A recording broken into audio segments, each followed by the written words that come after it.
أشرقت نفسي بنور من فؤادي حينما رأى dambiilaa taho mar walba dambi uu kaa soo dhacaya marka istighfaarta ha ka tagin mar walba waxaa tahay mid baahan baahidaada ilaahay u sheego ilaahay bari oo saacadaha ducada la aqbale ducada ilaahay aqbalo ee axaadiista nabigeena calayhi salaatu wasalaam nabigu noogu sheegay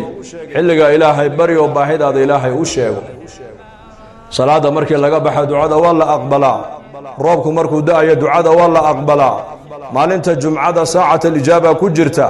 habeen walba waxa uu nabigu noo sheegay inay ku jirto saacad ilaahay tabaaraka wa tacaala uu ducada aqbalayo uu leeyahay ayaa waxay weydiisanaya hansiiye ayaa toobadkeena toobadahan ka aqbale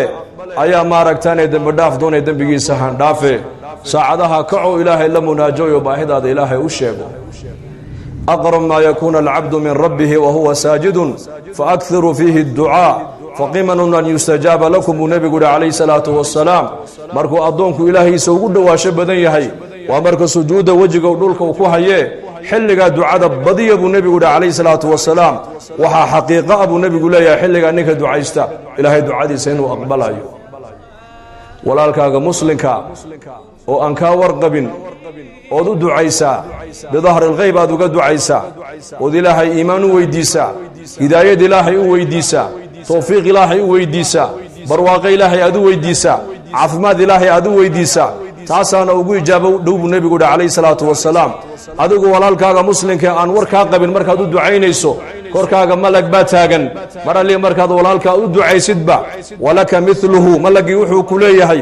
آمين إله دعاء أقبل ولك مثله أدقنا وحاد والالكا أدو تري أدقنا أنك أكون لي آمين دبو كليهي ملك ducadaadaas adiga in la aqbalayo ilaahay baa garan laakiin ducada malag waa mustajaabo weeyaan markaad walaalkaaga muslimka isagoon ka warqabin aad u ducaysid waxaad walaalka ilaahay aad u weydiisid adigana malag baa ducada tul lamida kula dul taagan oo ilaahay kuu baryaya ad'uuni astajib lakum ibaryaba ilaahay kuleeyahay ducadina waan aqbaliye marka ducana ta ugu fadli badan buu nabigu alayhi salaatu wasalaam waa inaad tiraadid alxamdu lilaahi rabbil aalamiin